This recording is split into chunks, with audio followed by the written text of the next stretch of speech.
There's nothing about Rudy Gobert in the playoffs that has ever scared me because he's been taken advantage of far too many times.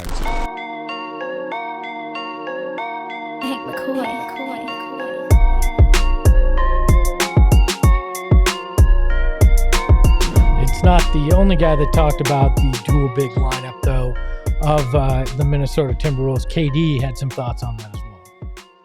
Yeah, I mean, just try to play together and move the ball, move bodies. They're a big, long, athletic team, so you don't want to try them too much and try to force things at those guys. They're smart. Rudy is extremely, has gotten extremely better at guarding perimeters, guarding posts, guarding the rim.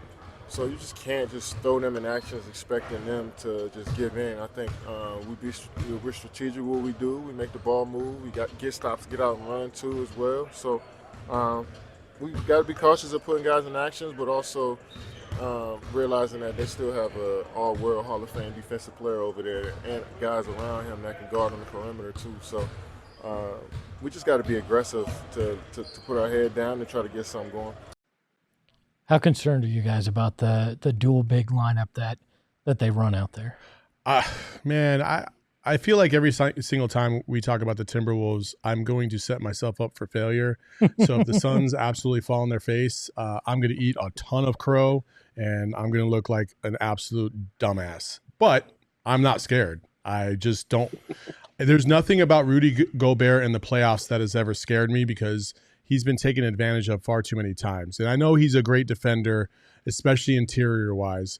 But, we've seen when, Nurkic comes out of the game, they can spread out. They can go five out and try to take advantage of a guy like Rudy. So I think he's a great player, but I'm not in fear of him like normal. And I don't really consider Cat like a dominant big man. I feel like he's just kind of a bigger kind of all around player. And if he hits from the perimeter offensively, that's the thing that's going to keep them afloat.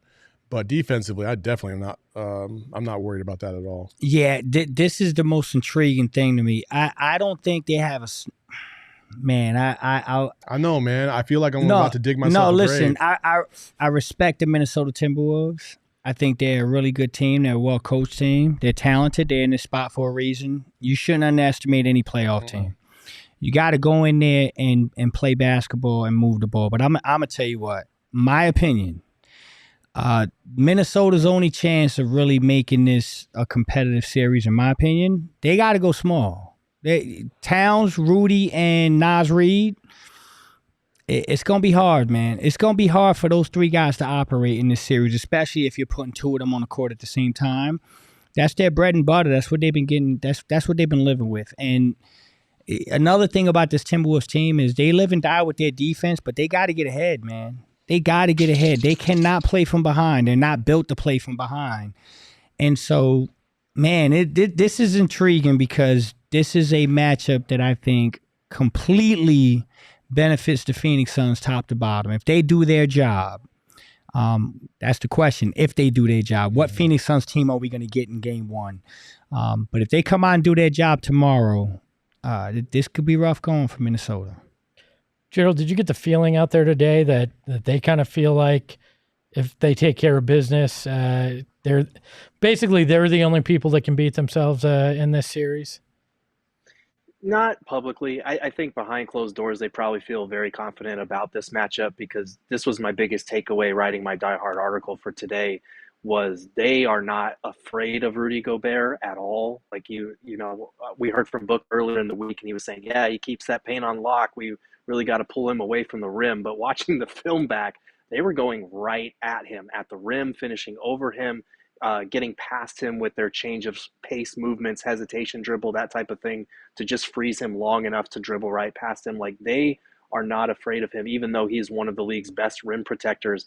And watching a lot of other Timberwolves film against other opponents, I haven't seen Rudy struggle quite to this degree against any opponent on the perimeter like he has against Book, like he has against Bradley Beal, even Grayson Allen on certain plays. Like, they are going at him. They know that he's going to be in drop coverage, and when he comes up, they've done a really great job of feeding the rolling man and either, finishing at the rim or kicking it out to the corner for three. They've put this defense in rotation, and that's without even getting to Karl-Anthony Towns, who like you said, Saul, he has to be contributing like 25 points a game on the offensive end, because otherwise I don't know if you can keep him out there.